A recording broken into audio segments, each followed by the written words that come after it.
Be me.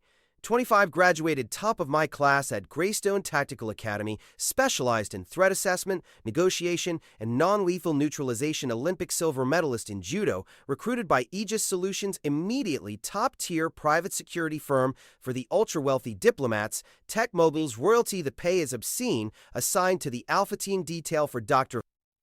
Aris Thorne, controversial biotech CEO, target of eco-terrorists and anti-GMO groups. My team lead is a guy named Graves, call sign Bastion, ex-Delta Force, 50 years old. Face looks like worn leather. He is a nightmare to work with, paranoid, rigid, stuck in the Cold War, micromanages everything. Check your 6. Posture check. Too close to the principal. Treats me like a diversity hire despite my scores being higher than half the team, constantly criticizing my reliance on tech. Eyes up agent. The HUD can't see intent. Okay, Boomer, I have the latest retinal overlay with biometric threat scanning I don't need. Gut feelings. I need data. The environment is toxic. Graves yells at everyone, keeps the team on edge 24/7, claims it's combat readiness. It's just bullying. Enter Julian, new director of field operations culture, sent from corporate, never held a gun, wears Italian suits, smells like sandalwood, calls a mandatory all-hands meeting in the briefing room. Graves is sharpening his knife. Visibly annoyed, Julian connects his tablet to the screen. The modern Guardian is certainly as annoyed. Julian connect. De-escalation as a brand. I sit up straighter. Julian speaks. We are seeing a rise in client complaints regarding the militaristic nature of our details. Clients feel suffocated. The optics are aggressive. We are pivoting to a concierge security model. Graves stops sharpening his knife. Concierge? Julian nods, smiling. Effective immediately. New rules of engagement, row, are in effect. Slide changes. 1. No visible weapons. Deep concealment only. 2. No physical redirection of civilians without active threat verification. 3. The personal space protocol. We must maintain a 10-foot comfort zone around the principal unless invited in. Preemptive room clearing is invasive. We will use drone scans only. Graves stands up. You want us to let the principal walk into a room before we physically clear it? Drone thermal scans are 99.9% accurate. Julian says that 0.1% is a guy in a lead-line vest with a ceramic knife. Graves growls. That is a paranoia-based mindset, Julian counters smoothly. We are creating a trauma-informed security environment. Also, no more barked orders on comms. Use suggestive language to avoid spiking cortisol levels in the team. I speak up before I can stop myself. Actually, I think this makes sense. We look like a hit squad. It scares the public and the clients. Graves looks at me, eyes like ice. It scares people so they don't attack us, Maya. Violence is the deterrent. Julian interrupts. Violence is a failure of communication. Thank you for your support, Agent Maya. Graves, if you cannot adapt to the concierge model, we can discuss your severance package. Graves sits down, slowly stares at the table, the other guys. Miller, Jax, Cohen. Look at him. Waiting for the explosion, it doesn't come. Graves just nods, understood. Concierge model, 10-foot gap. Suggestive comms, drone sweeps only. Meeting ends, I feel a rush of victory finally. We're entering the 21st century, no more toxic masculinity dictating how we do the job. 3 days later, Zurich World Economic Forum side event. Thorne is meeting with investors. Threat level is elevated. We are moving Thorne from the hotel to the convention center. I'm on point. Graves is rear guard. I'm wearing a tailored blazer, earpiece hidden. Looking approachable, Thorne decides to walk the last block to absorb the city energy. Old protocol, we form a diamond formation tight, moving him fast. New protocol. We form a diamond formation tight, moving him fast. New protocol, we hang back 10 feet. Let him breathe.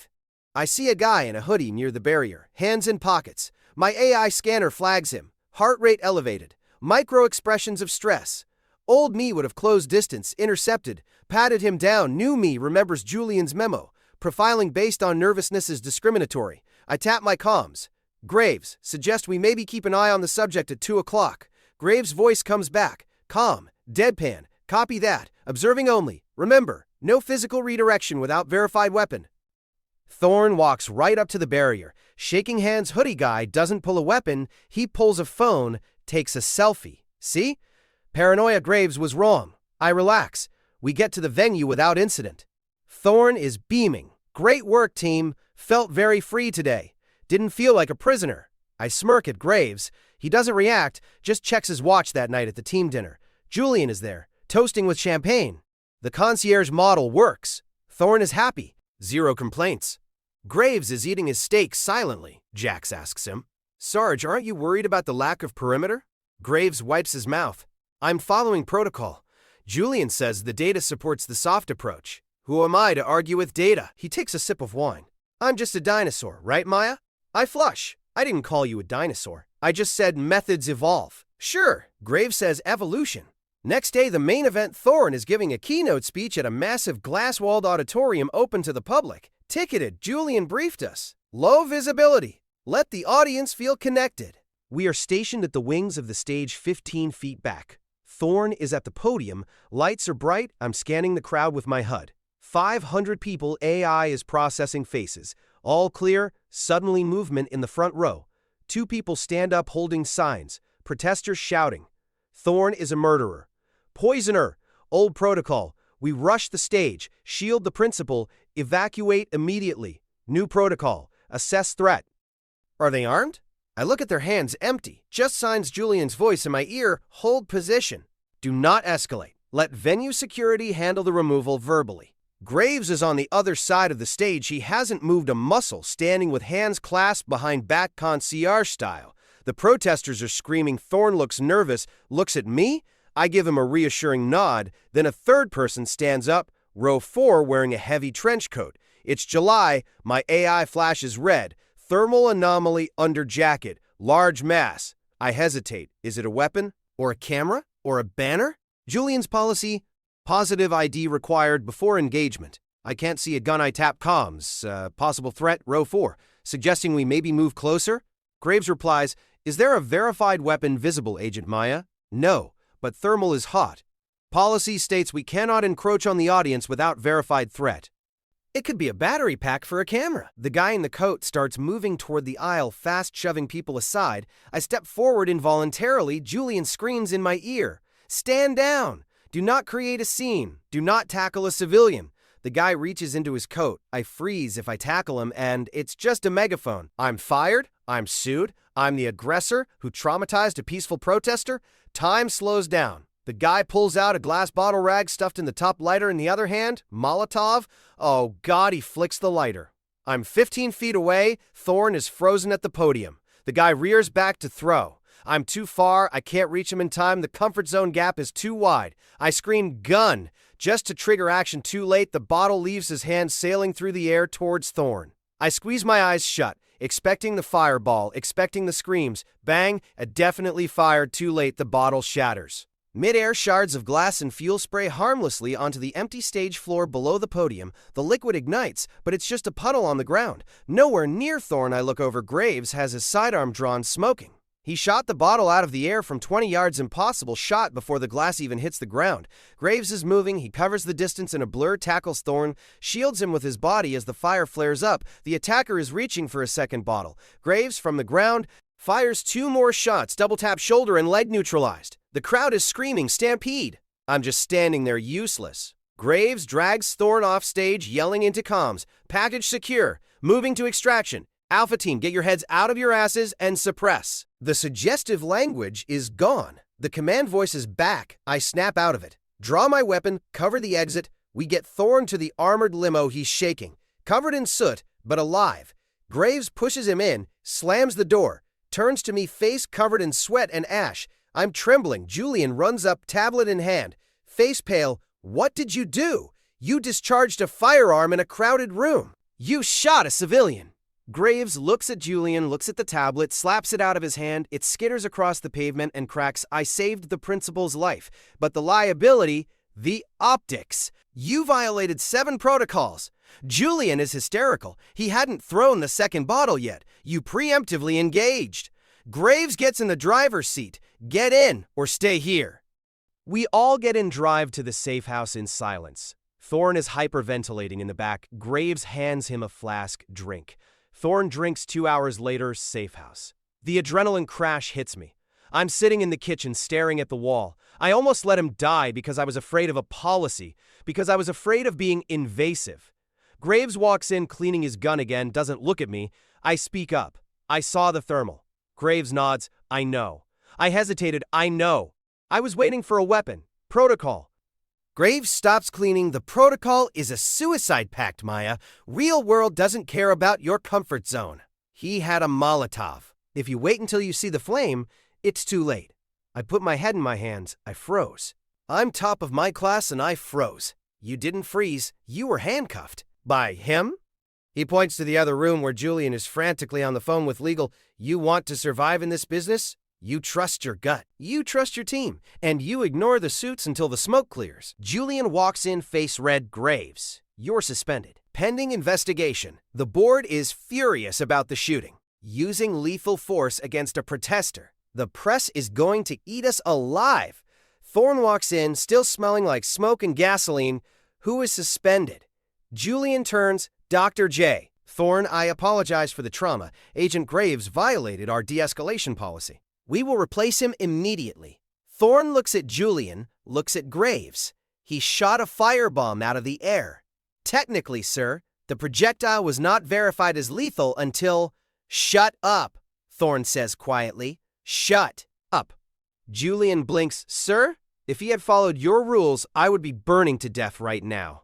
Thorne points at Graves. He stays. You go, but I represent the get out of my safe house. Now, or I'll have Graves remove you. And he won't use suggestive language. Julian leaves. Thorne turns to Graves. Whatever you need. Whatever rules you want. Run the team your way. Graves nods. First rule. No more invisible guns. No more 10-foot gaps. We sweep every room. Physically. Done.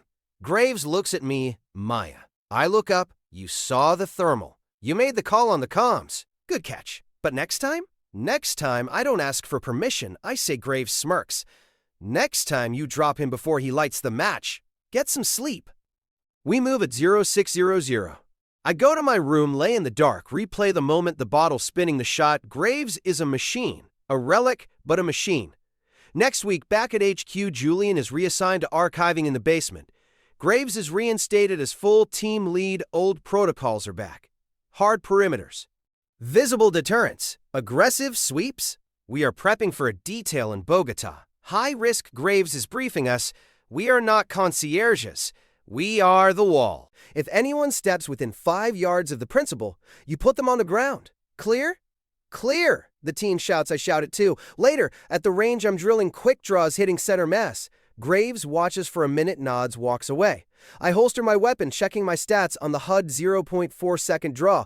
Perfect, meet my friend Sarah for drinks that night. She's a human rights lawyer, hates my job. I tell her the story, so the old guy basically cowboyed his way out of it. She asks. I sip my drink. Yeah, he saved the day. But isn't that dangerous? Shooting into a crowd?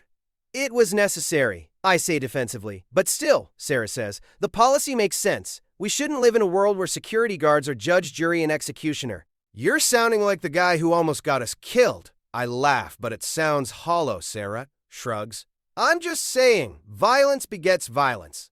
Maybe if the security wasn't so aggressive, the guy wouldn't have brought a bomb. I pause, think about Graves, his cold eyes, his total lack of hesitation. He's a dinosaur, he's broken. He sees threats everywhere, so he creates a world of threats. Maybe, I say, Julian was an idiot, I tell Sarah. But his theory, the concierge model, it wasn't wrong. It was just early. Graves won this round because the world is still messy. But we can't be like him forever. We can't just be hammers looking for nails. I'm going to learn from him. I say, I'm going to learn how to shoot like that, how to survive. But I'm not going to become him. I'm going to be better. I'm going to find a way to do the job without losing my humanity. Sarah smiles. That's why you're the best, I smile back. Check my phone notification from the team chat. Graves posted the roster for Bogota. I'm second in command. I type copy that. I feel good, vindicated. I respected the hierarchy. I survived the crisis, and I know the truth. Graves is a necessary evil for now, but the future is mine. I pay the tab. Walk out into the night, scanning the street, checking corners, assessing threats, not because I'm paranoid, but because I'm better than them, and one day I'll prove that you can save the principal without pulling the trigger. Just not today. Today, I need to pack my ammo. Bogota is going to be rough, and I need to be ready. End of shift.